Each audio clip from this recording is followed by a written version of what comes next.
Good morning, folks. We got to have a talk. I didn't sleep very well last night. It was very broken sleep. Too much on my mind.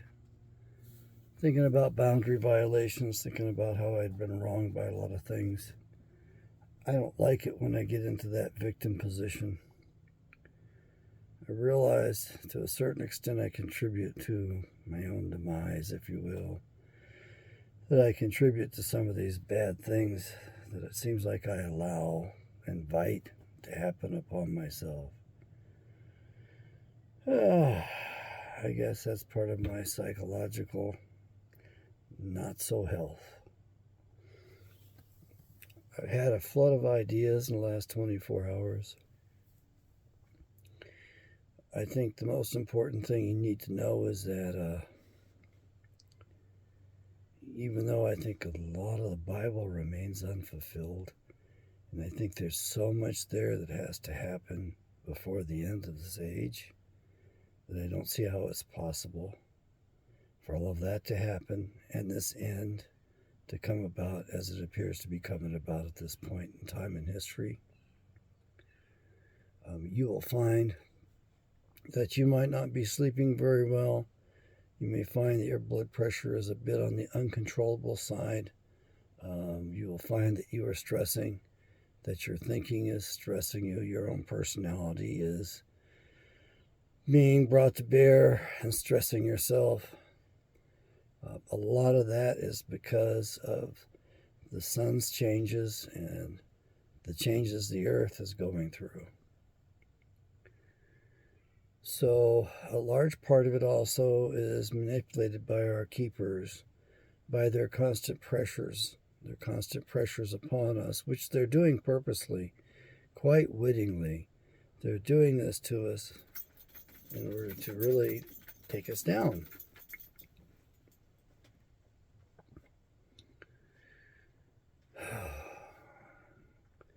I listened to a fellow who's been restricted quite a bit on YouTube and other places talk about the Wolfowitz doctrine and the 6 points that surfaced on a memo that became public a long time ago. Wolfowitz. Why is it that we always have people of the tribes that are coming up with such horrible doctrines?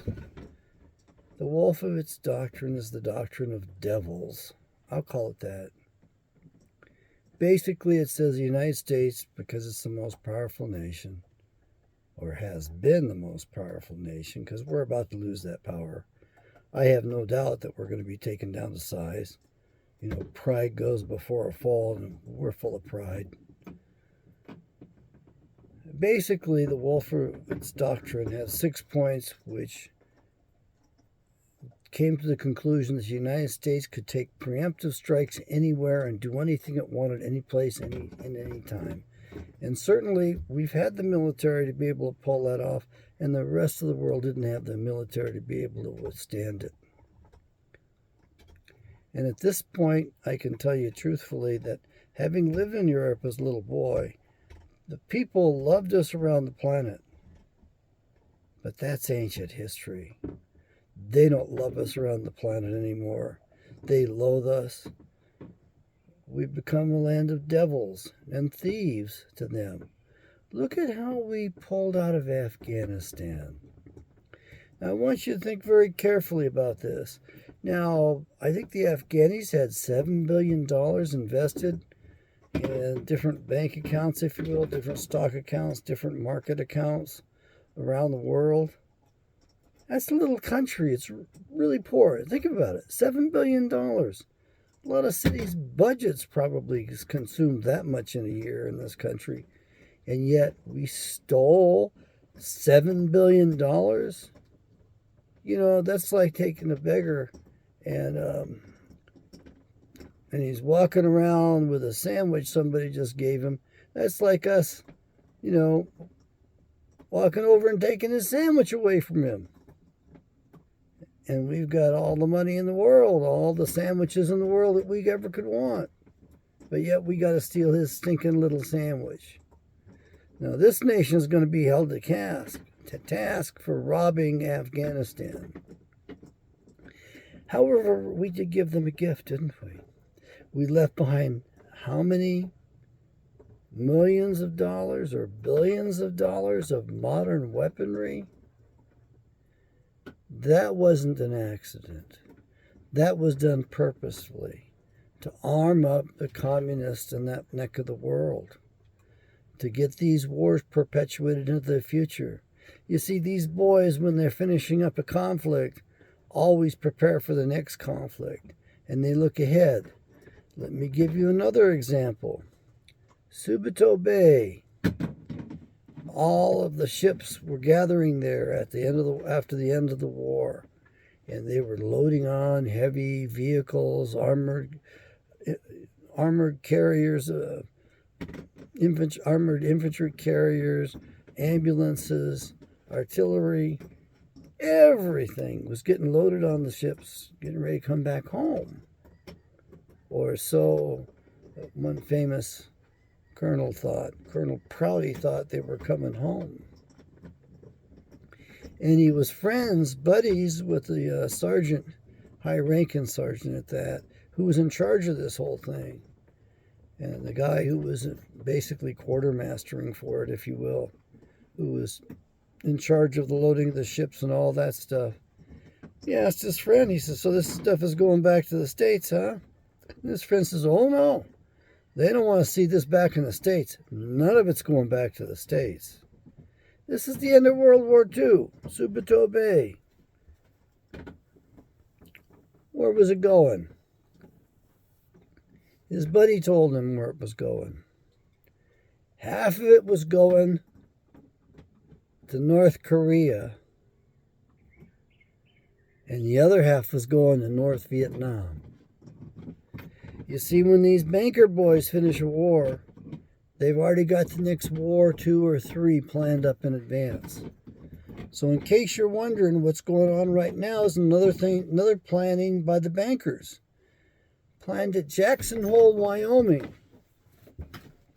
Started with that little exercise, which went live, like a lot of their little exercises go live. You know, they're just going to have an exercise, and the next thing you know, it's real shooting, live ammunition. It's really, really going down. That was 2019 when they made that plan in Jackson Hole, if I'm not mistaken, June, I believe. And what were they planning for us? They were planning the exercise that started in October. Remember, it was just supposed to be an exercise, and then it became a full-blown pandemic, full-blown catastrophe. Yeah, folks, they did that to us. Their money system was getting a little too hot. They had made too much phony money, and they had to slow this economy down. And so they slowed it down by decreasing demand. Stay at home. Don't go out. Don't go out. Don't go places. Don't go to work. Don't go shopping. Don't go buy stuff. Stay at home.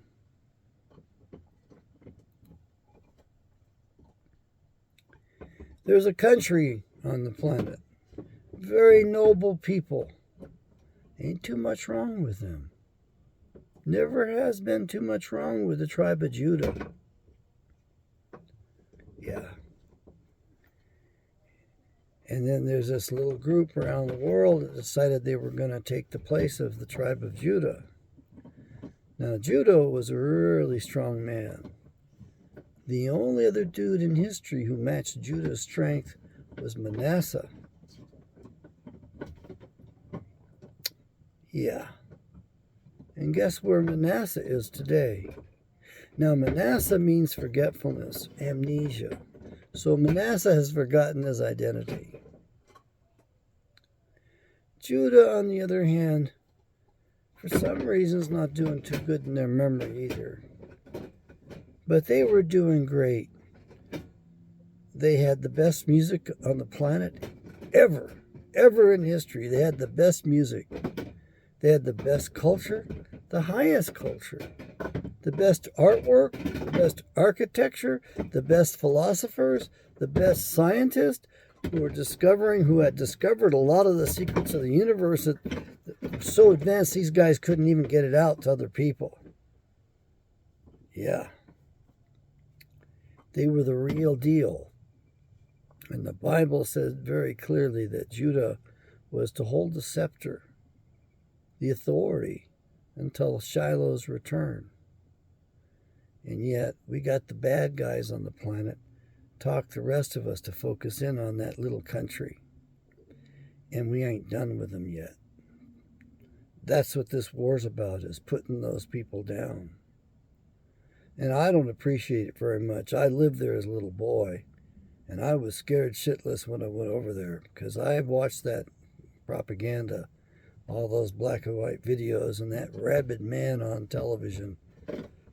Man, he scared the hell out of me. What was I? I wasn't very young. I wasn't very old. I was very young. I was 5 years old? And then I got word that my daddy's stationed and the whole family's going to Germany. I didn't want to go. I was afraid of those people. I saw those videos, those old films. I saw that raving lunatic, that rabid man. That man looked like he was born with distemper or something like that. And I heard all those stories about how horrible these people were. There I was. I didn't have any choice. I was 6 years old. Yep, I was 6 years old, turning 7. Flew on a big airline plane. Big deal to fly in a plane, transcontinental, across the ocean. Such a long flight, we had to make a couple of stops to get fuel. Like we had to stop in Nova Scotia. I remember the chocolate-covered ants and chocolate-covered beetles and chocolate-covered insects that were on sale in that airport. I don't remember eating them.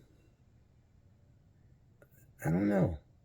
My parents were a little bit out there. They probably, I think we bought some and ate some. I think they were crunchy. I think they were pretty good. The chocolate was fine. I don't know about the ant part of it. Ugh, man. Well, we flew. Long flight. I had to give up my puppy dog. That hurt me badly. I loved my dog. I'd come home every day from school. He greeted me. I greeted him. Man, he was my best friend for 9 months. Till I come home from school and he wasn't there anymore. There was no warning. My parents had given my little Cocker Spaniel away. Gave my boy away to another family without telling me. They thought it was best. Well, if we'd have taken the dog with us, the dog would have had to have gone into quarantine. The German people are very strict, very smart, very good technology, the best minds on the planet.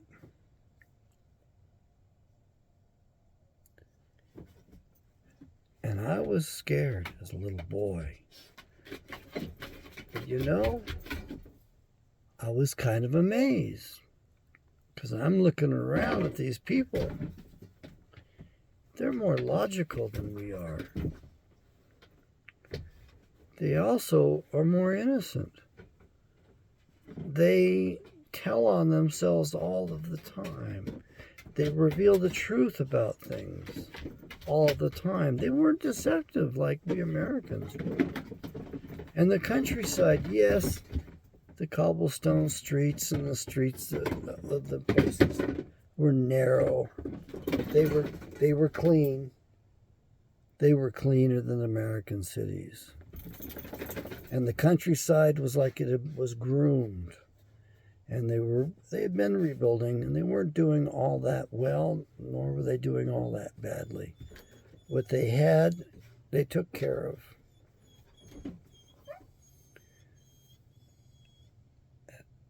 They were more noble, more honest. They were better than we were. When I had trouble in school there with the other kids, I wanted to go to the German school. I asked my parents to send me there. They didn't want me going. I wanted to go. You have to do it in German. Okay, fine. I didn't know German. Heck, I was the perfect age to learn it. I wish my parents had known better. I wish my parents had known better about a lot of things. For one thing, I was in a household that had French and Polish language going on. I wish I'd have learned those. Anyway, I lived in Germany. All of those horrible people weren't so horrible. They were pretty nice people. They were pretty good. Yes, there were some people that were traumatized. And yes, there were people that broke out and had some bad reactions when they found out that we were Americans in the gas house. One woman in particular freaked out. And we had a translator that folks hired. And he told us not to pay any attention, that she had had some great losses during the war, lost some relatives, and just pay her no attention. I bet she had some losses. That woman in 1959 would have been about, she didn't look very old. She might have been just a little older than my mother was. I'll bet she had been physically assaulted by the Allied forces. I bet something really brutal happened to her.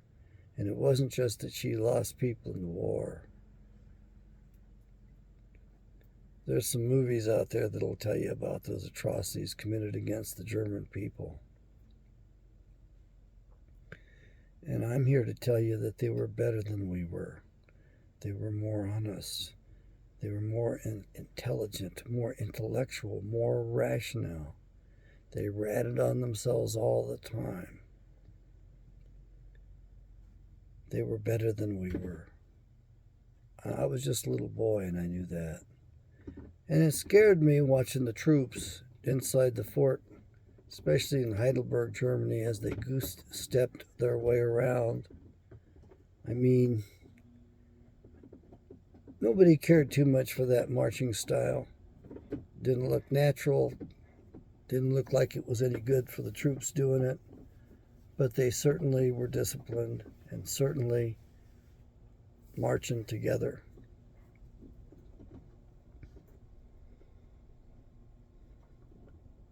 The purpose of what's going on today is to continue to destroy the German people.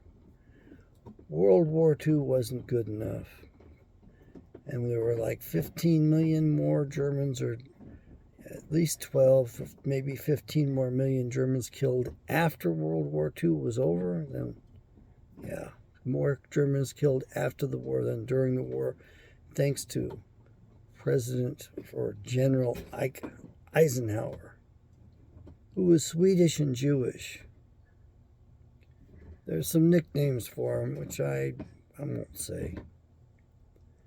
But he developed the Rhineland meadows, the camps, the barbed wire camps in which men could be heard screaming and dying at night, and they would bury the dead or the half-dead with bulldozers the next day. They weren't being allowed to be fed. The German people would show up with food for the men, and they weren't allowed to give it to the men. They were being starved to death in full exposure.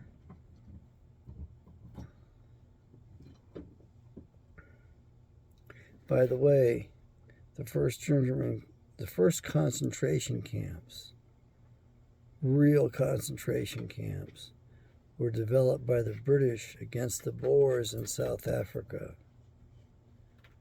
Now here's what I call, and here's what my prayers were all night long, it seemed like. Now, it wasn't all night long because I had a prayer and my dad visited me and chewed me out again.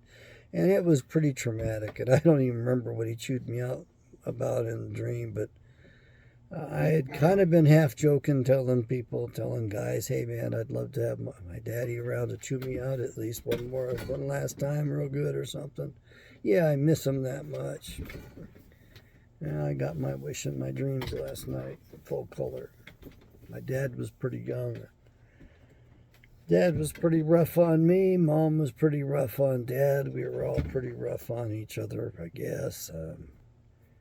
Anyway, what I want to do is I call for my brothers and sisters in Israel to awaken, to rise up, to remember who you are, who we are. I call upon you. That is my prayer. My prayer is that these old men that are running around, these bunch of bones, would gather together and form the army that we need. Armies don't always have to be youngsters. They don't always have to be young men. But they do have to be organized. They do have to understand. They do have to pull together. And in this case, this is a war of pure self-defense. The evil ones have been hunting us down for a few thousand years. And they're not finished. They're working against us now. They call us white supremacists. They berate us. They got the other races, or I prefer species, going against us. Well, remember why we're called Caucasians. We're named after the mountain range called the Caucasus Mountains. Generally speaking, our ancestors came through the Caucasus, a pass called the Darrell Pass in the Caucasus Mountains, in 3 giant waves of migration. And chiseled in stone on the walls of the gates of that pass in Paleo Hebrew are the words, the gates of Israel. That's because we're the real deal. We are the Israelites. That little postage stamp of a nation over there is not Israel. That's an illicit nation. As far as I'm concerned, it was formed illegally. Even Henry Kissinger said for there to be world peace, Israel would have to cease to be a nation. Now, I can't agree with Henry Kissinger on much of anything. What I can tell you is there's things in the Bible written very clearly that indicate to me that there is a residue there, and that Yahweh's going to step in and fight for that residue. Now, maybe I'm reading it wrong, but you can read it. Read carefully. You'll see the evidence of a nuclear war to come, maybe more than one nuclear war to come. Read in there carefully. You'll read about diseases and illnesses. One of them characterized by pox marks, and that people were going to suffer so much from these diseases in the future that they're going to wish, they're going to pray, they're going to beg Creator Father to allow them to die. They are suffering that much. Folks, I think they're in those labs working on stuff, concoctions like that for us. Manasseh means forgetfulness, and we've forgotten who we are. And we're not Gentiles, grafted in by grace. We're the real deal. We're parties to the original covenants, with whom Yahweh said he would make the new covenant. And it's true. Northern Israel was given a decree of divorcement by Yahweh. It says so in the Bible once, or I think it says that twice. I divorced her. And Judah, he said, her sister, the southern half of Israel, was just as guilty, had done just as many crimes. And there were problems with Judah as well. We broke out of Israel across the Caucasus Mountains after we destroyed Babylon and after we had destroyed the Medes. We went after the Persians. We went after the Medes. We busted their asses. And then we made a leap across the Caucasus Mountains. There's a great book on it called The Anglo-Israel Thesis, written by Reed Benson. I highly recommend the book. It's a wonderful little history book written at about the 7th grade level. It's an easy read. I got copies for only $10. I know at one point I was paying $13 for it. I would imagine it's up to $15. Get it. It should be on your shelf. Read that book. It's excellent. It's very good. Now, I need you to know that the bad guys own and run the planet today. And we even see that by when Yahshua, the Messiah, was challenged, was fasting for 40 days or at nights 6 weeks or something like that in the desert. And Satan took him on, made 3 great offers to him, 3 challenges, 3 temptations, if you will. Remember, one of those was throw yourself down from the top of this temple and your angels will keep your feet from striking the rocks or something like that.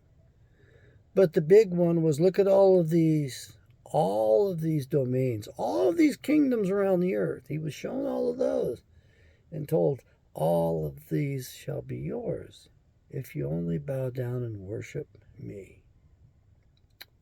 Yeah, Satan owns it all. He could have handed it to the Messiah right then. Satan still owns it all. But we're in the final fight. And this time, as one of my teacher friends says, this is for all the marbles. So that's what's going on right now. And in case you're wondering that the stranding, the abandonment of our people in Afghanistan was done by design. That was done purposefully. It was no mistake. In case you're wondering, the leaving behind of that modern technology, our best in military hardware, and all the ammunition and weapons, that was no mistake.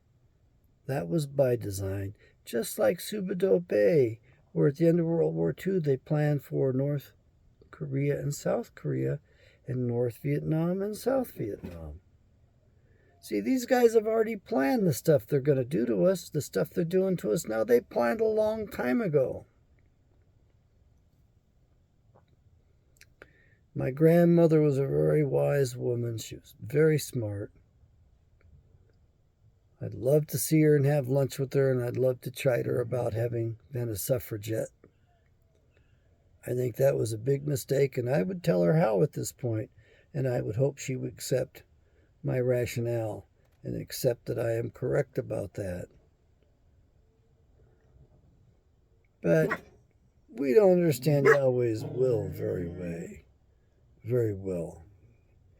He works in mysterious ways. I have to tell you that we're in for a rough ride. The United States has become the bully of the world. You wonder where Babylon is today? You're living in it. And in case you're wondering, if you're wondering who's in power today, it's Pharaoh.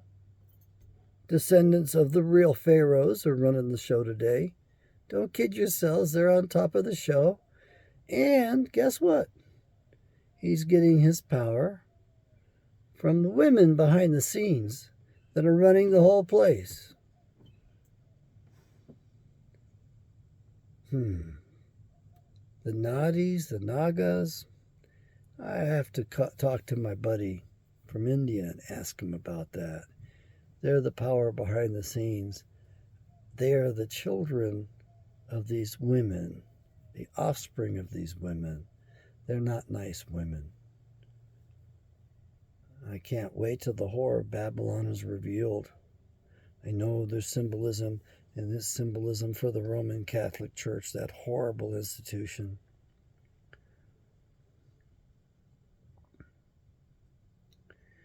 Folks, you need to get the Bibles and read them. Please do that. That's how you help my channel. I'm selling Bibles for a living. I'm not selling snake oil. I'm trying to educate you, get knowledge in you, so that you can get ready to figure out which side to run when it's time to run, because there's going to be some running to be done.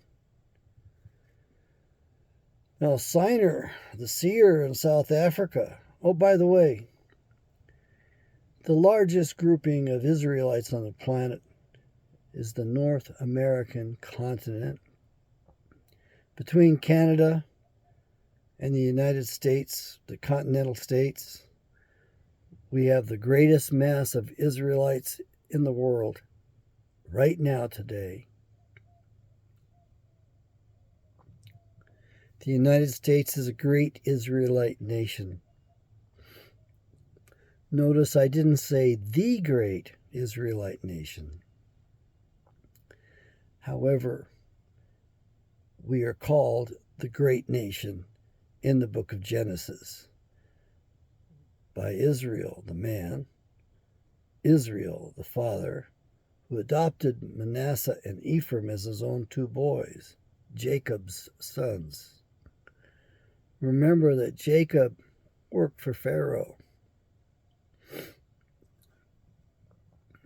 Have fun sorting that one out and figuring that out, because as I'm telling you this questions pop to mind, and I'd like to be able to solve them in a heartbeat and just tell you perfectly, everything perfectly, but I can't do that. It breaks my train of thought anyway. Another great Israelite nation is South Africa. And the evil ones manipulated us to going after them and bringing them down. Now, Signer, the seer of Rensinger, Signer von Rensinger, was South African. And so I've been befriending South Africans, trying to find out if I can get a translation of the man's work. And what I do know is the man was not literate, and I know his visions were actually very symbolic, and covered wagons were symbols for war, of all things. But they were also symbols of the people that settled that land and were there first, by the way.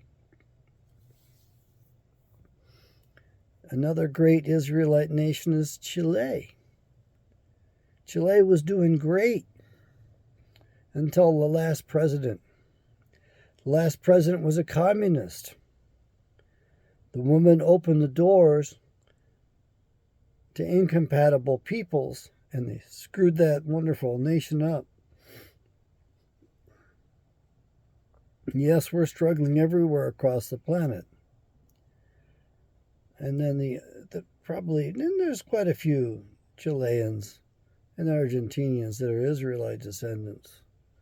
Europe has the bulk of those that are outside of the United States of America, outside of Canada, or in Europe. They're Israelites. Remember, Caucasians, Caucasus Mountains, Northern Israel. Russia is a great Israelite nation too. Like it or not, they are our brothers and sisters to a large part in Russia. If it wasn't for the Russian people, America wouldn't even exist today. We wouldn't have won against the British to begin with, and we certainly wouldn't have come out of the Civil War intact, because the Rothschild brothers were going to take us apart and administer separate sections of the country and split us up. Abraham Lincoln was a Rothschild, but he went against the family. Got slapped by Mrs. Rothschild very hard in the face, as hard as she could slap him, in the White House. Why? Because he refused to give them what the family wanted, a central Rothschild bank. And the man who gave them what they wanted was Woodrow Wilson, who lamented that I am a most unhappy man because I have unwittingly destroyed my once great nation, my nation. Yes, boys and girls, the place has already been destroyed. They took us down a long time ago. We have no republic. I would estimate that the death blow to the republic was in approximately 1933. And it wasn't administered by the Germans, except maybe the German bankers and the people out of the Frankfurt School. They were very involved in it.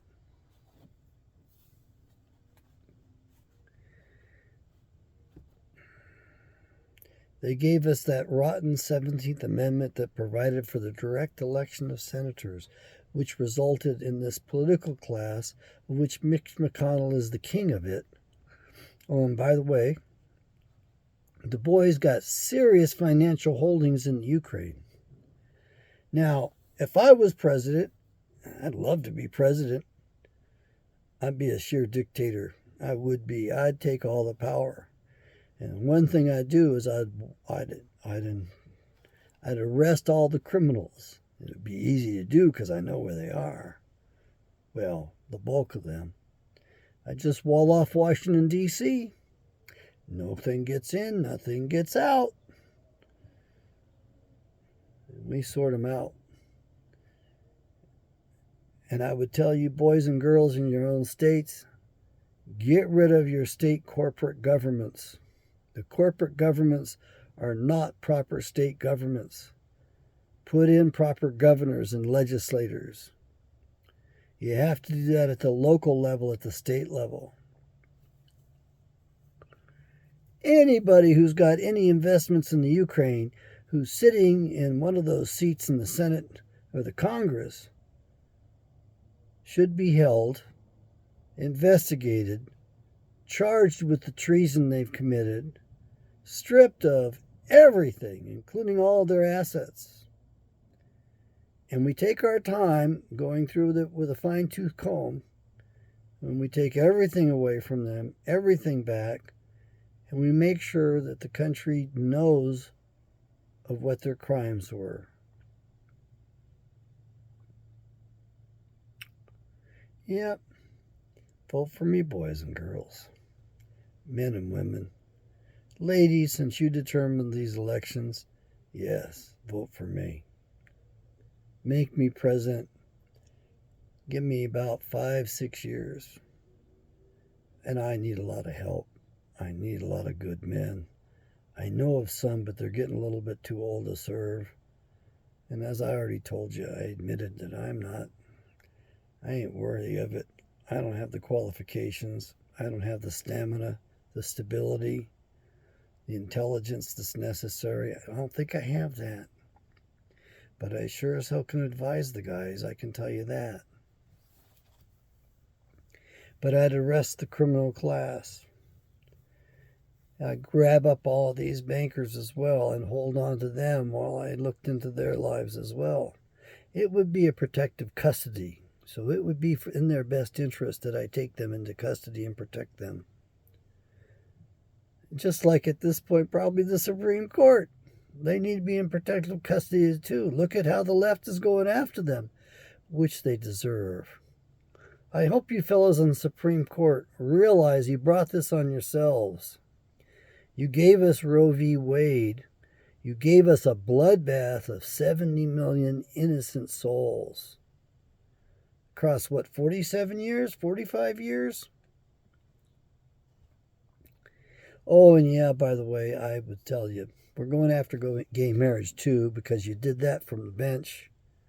That was against the will of the people. It's an abomination. I don't think the states should even be involved in issuing marriage licenses. what we need is a smaller government.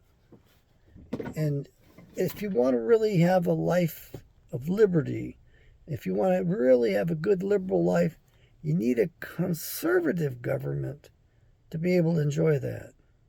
So I know it sounds kind of odd and kind of awkward, but we need to chop these governments down in size. And we need to level the playing fields. One of the things you do is you get rid of the IRS. No more income tax. No more taxing a man on his daily labor by which he supports himself, by which he avoids becoming dependent on society at large, on the dole. So, you reinstate the tariffs and duties at the border. You collect the taxes fairly and evenly, including upon all labor coming across the border, even on the telephone or on the internet. And you tax all of that stuff at 30%. Goes into the Treasury. Your Internal Revenue Service goes away completely. It never was ratified, never got voted on. It's not legal at all. And I know you're worried they're going to take my Social Security away. Well, they created a trust fund for you, and they never told you about it. And they've got millions of dollars there sitting in your trust fund. So what would you rather have? These millions of dollars or that stupid little check every month? And get taxed on it. I'd rather have these millions of dollars. Oh yes, I know there's no real money. It's all IOUs, it's all debt. And I know you're going to worry that you're going to lose your retirements and you're going to lose your property, lose everything. Well, get ready to lose it all. Because by the same stroke that this system comes down, the assets of this system are made available to right the wrongs. And I think there's more than enough assets. I think they've stolen it all, and we get it all back from them, and we have to administer justice properly. It'll take more than our lifetimes to do that. But I think we can do it. I think this administration has made the worst mistake ever. They actually have told all these nations that haven't backed their sanctions against Russia that they're going to go after them when they're done with the others. They've even given an order. So when they're done taking down the Russians, they're going to go after the Chinese. And they're actually going to go after India. Can you believe that? And you think that we are good? I don't think much of anything good comes out of this Washington, D.C. I think it's the district of criminals. They hate us around the world. They know what's happened during that last election, and we don't. They know the truth. They're amazed that we allow ourselves to be overrun by this minority, by these horrible people, this group of people that are the offspring of the devils, the fallen angels.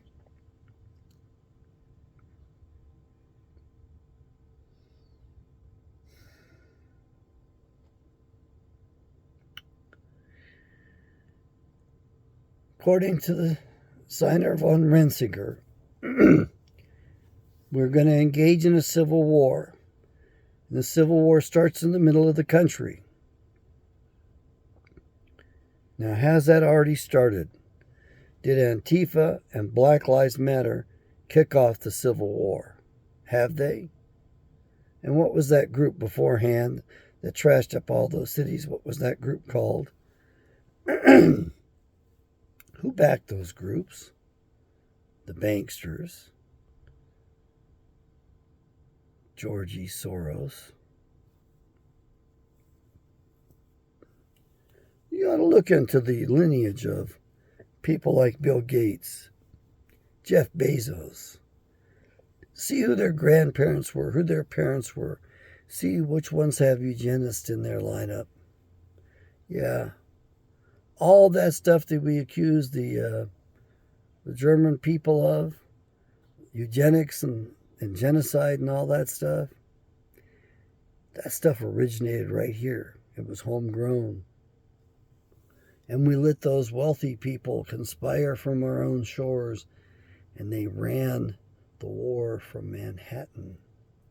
Then they ran the Soviet Union from a high-rise in Manhattan.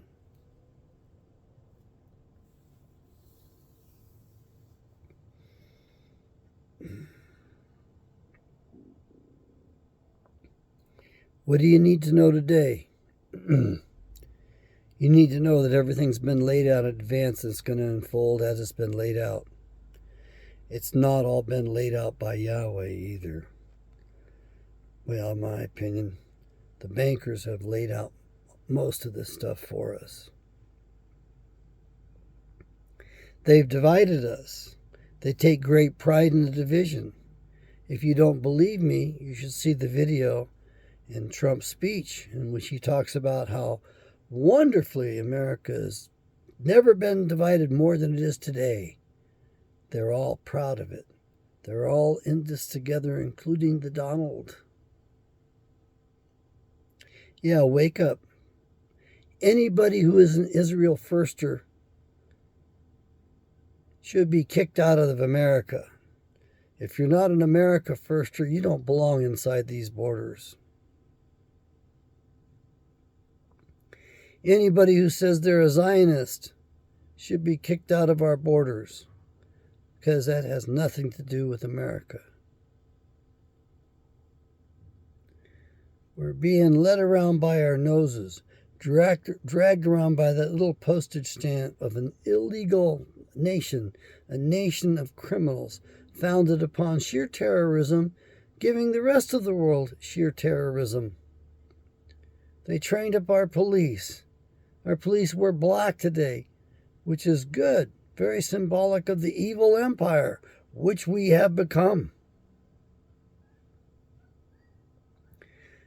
And the police are trained to use lethal tactics upon us. They're trained to use a psychological perspective where we're all subjects, we're all enemies. That ain't a position of service at all. They aren't serving us very well. Their heads have been worked on. They've been trained up by those Israelis. Israelis are not Israelites. Israelites are not Israelis.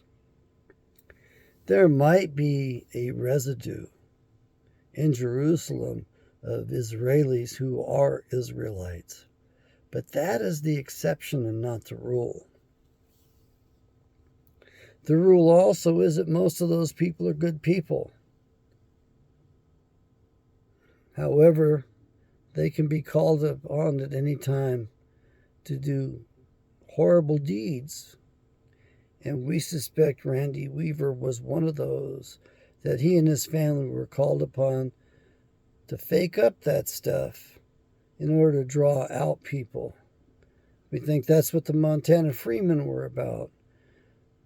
We know that that's what Posse Comitatus was about, and the leader of that was nothing more than a lightning rod, an agent of the FBI, to draw people out. I don't trust this FBI at all. Man, Stalin would be proud of this FBI and the Stasi that we have in our own country today.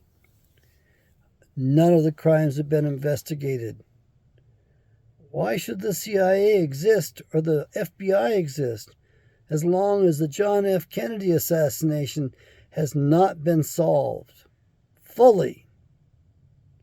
They are NFG, non-functional gear, and they're not constitutional. The British, a guy named Stevenson, gave us our CIA, which was originally called the Office of Strategic Services, the OSS.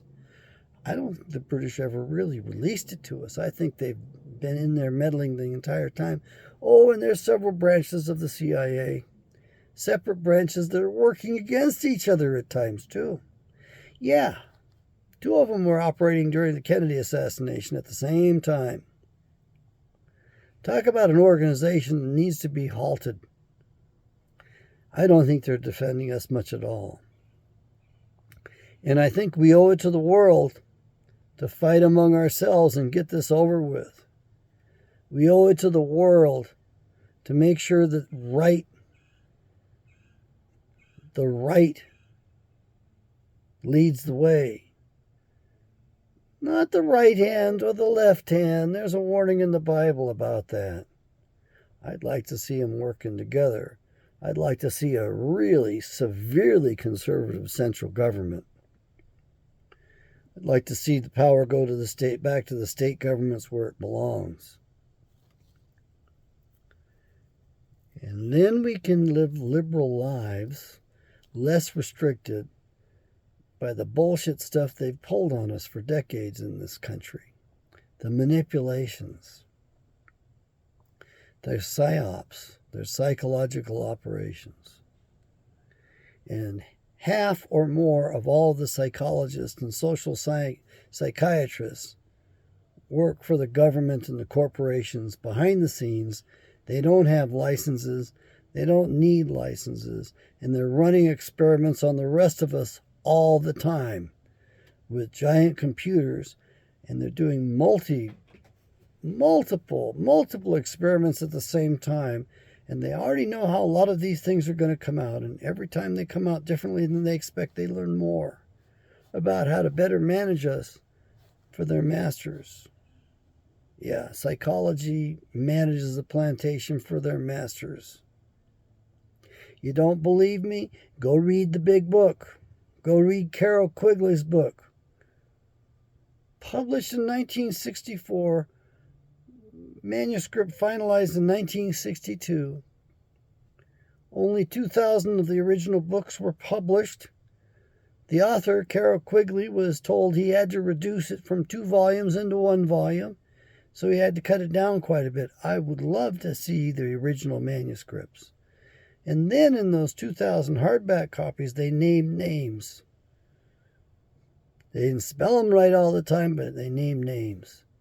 And in the paperback copies, some of those names were deleted.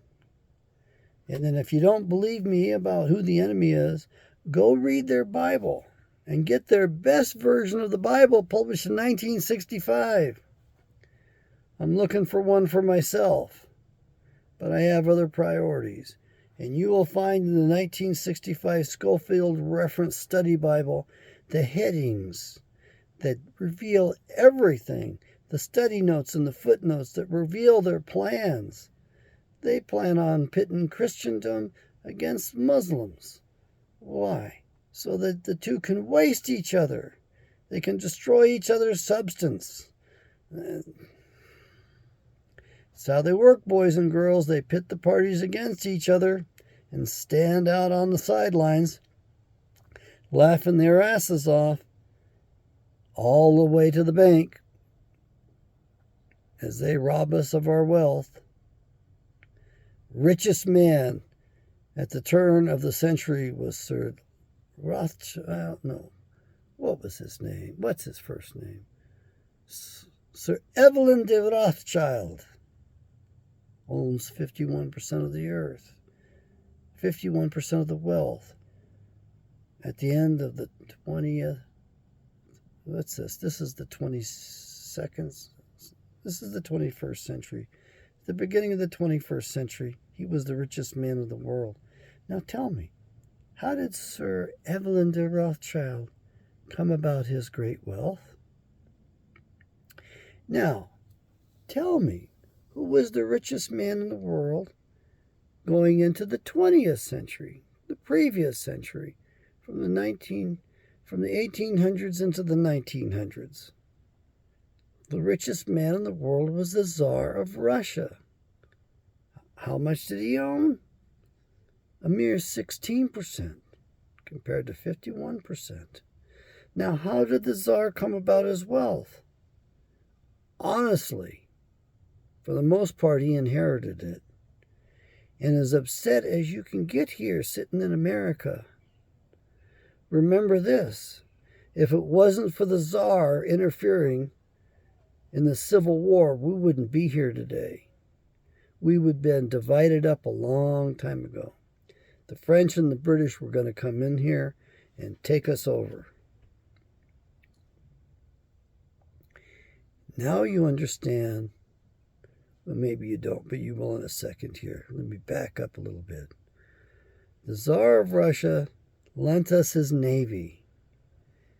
He put his fleet in our harbors, in New York Harbor and San Francisco Harbor, thereby protecting us from invasion from the European guys, which the Tsar knew was in the planning. The Tsar was very wise. His intelligence was much better than ours was. And after the war, Abraham Lincoln asked the Tsar what could he do for him. And the Tsar told him, "You could reimburse me the expenses of my navy. It's very expensive, you know." And Abraham Lincoln asked the Tsar, "How much?" And he told him about $7 million.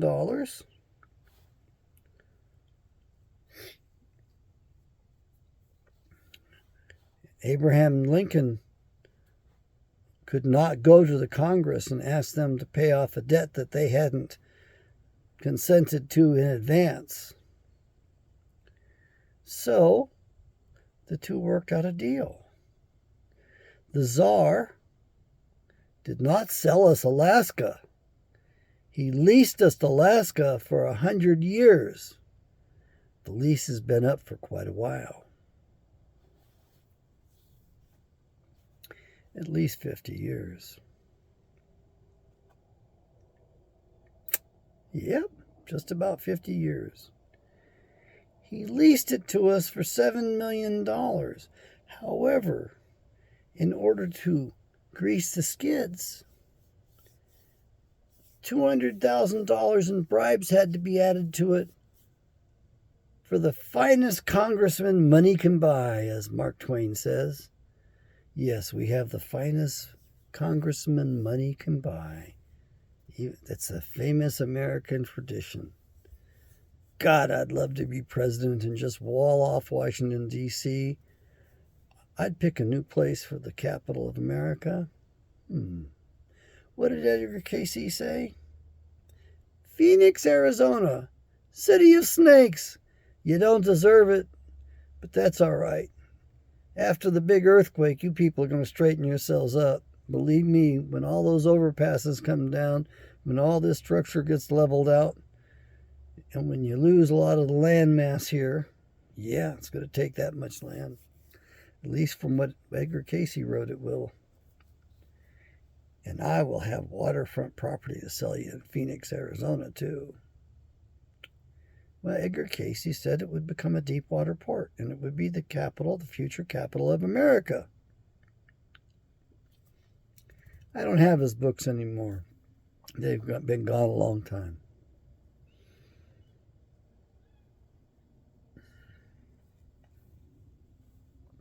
We do have a problem. The Earth's phase right now is in pretty acute shape. Magnetic field is fluctuating all the time. It's weakening. We're going to go through a period in which the climate's going to change pretty instantaneously.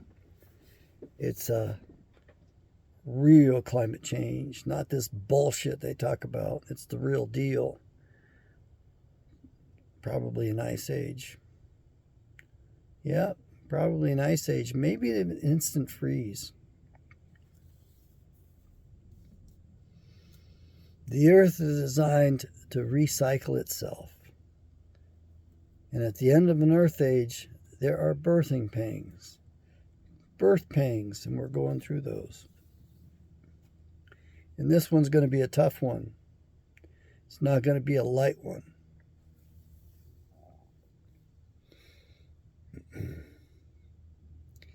As you can see, I got off track. I don't mind getting derailed. I'm tired, folks, and I've almost got an hour in here with you. If you hung on with me this long, I wish I could think of something to leave you with that would bless you. I have prayed for the awakening of my brothers and sisters in Israel. I have prayed that your eyes would be opened, your ears will be opened, and that you would perceive what's really going on, and that this little bit of brainwashing that we're all living in would lift up a little bit and let you get a real glance of the world. Now, in order to break out of the prevailing brainwashing, I highly recommend reading the Bible. And the best version of the Bible is my version of the Bible, the one that I get to represent and sell to you. And I don't want you giving me any money, but I do want you buying my Bibles. Oh, I didn't write it, so it's not mine. I don't own them, so they're not mine. I just get the privilege of representing them. I have an ancestor in my lineage who actually was responsible for the production of the 1611 version, the original King James version of the Bible. And this is the proper name version of the King James Bible. Published in 2015. There's a little parentheses of 2019. When I get the chance and think about it, I'll ask the publisher, I'll ask the vendor, I'll ask these folks a little bit more so I can represent it a little bit better and tell you more about it. I can tell you that it's a better version of the Bible. You will make fewer assumptions, wrong assumptions of reading this Bible than you will by reading the original King James. I highly recommend it. I'm going to see what I can do to get a parallel translation out there. You deserve it. For those of you who have been stuck on the King James Bible for all these years and have been using the study guides, you deserve a parallel version, a parallel translation. And I'm also going to work really hard this summer on getting the work on the Apocryphal started. We need those 14 books. We desperately need those. If you read those, it helps you understand who we are. The book of Tobit was about a man from the tribe of, it says right there what tribe he's from. The Apocryphal books help you to understand who Israel is today.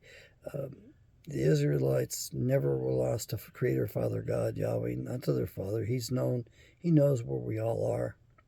He knows who we are, even though we don't know who we are.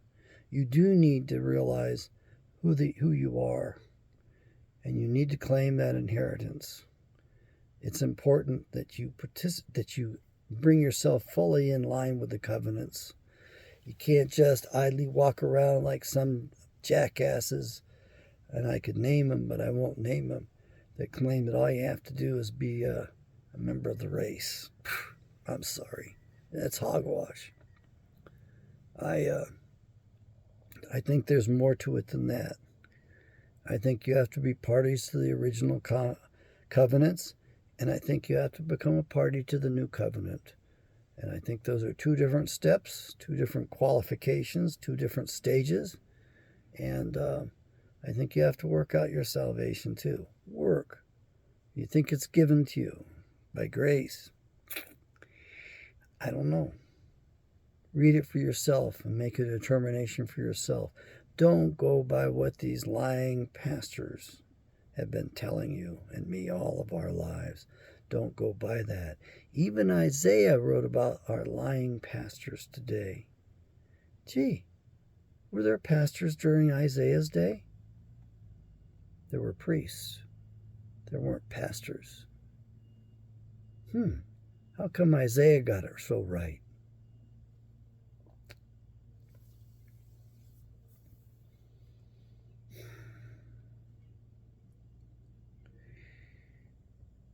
You need to get access to the mind of Creator Yahweh, Father God. And the way you do that is by sitting on your butt and reading the scriptures, reading the whole Bible. And you better start with the book of Genesis, because there's a lot of foundation in there. And if you don't understand Genesis, you aren't going to get the rest of it.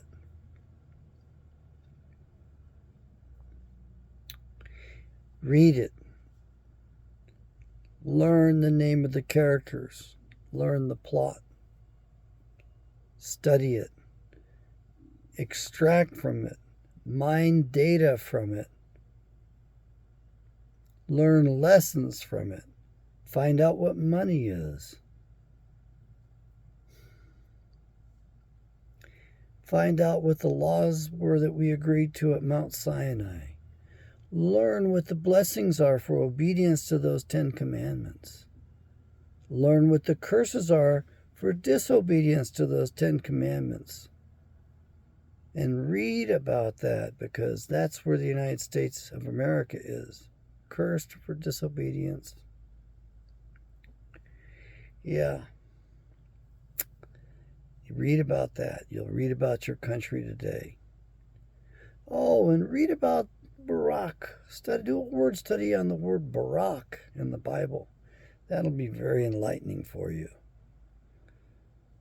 Barry Soetoro adopted that name, Barak. His CIA handlers are masters at psyops. They named him after a character and after an element in the Bible that's pretty wicked at that. There's a general named Barak, but there's also this dude, if you will, that fell from heaven like Barak, like lightning. And that God says that he will use his sword of lightning, his Barak, against mine enemies who hate me.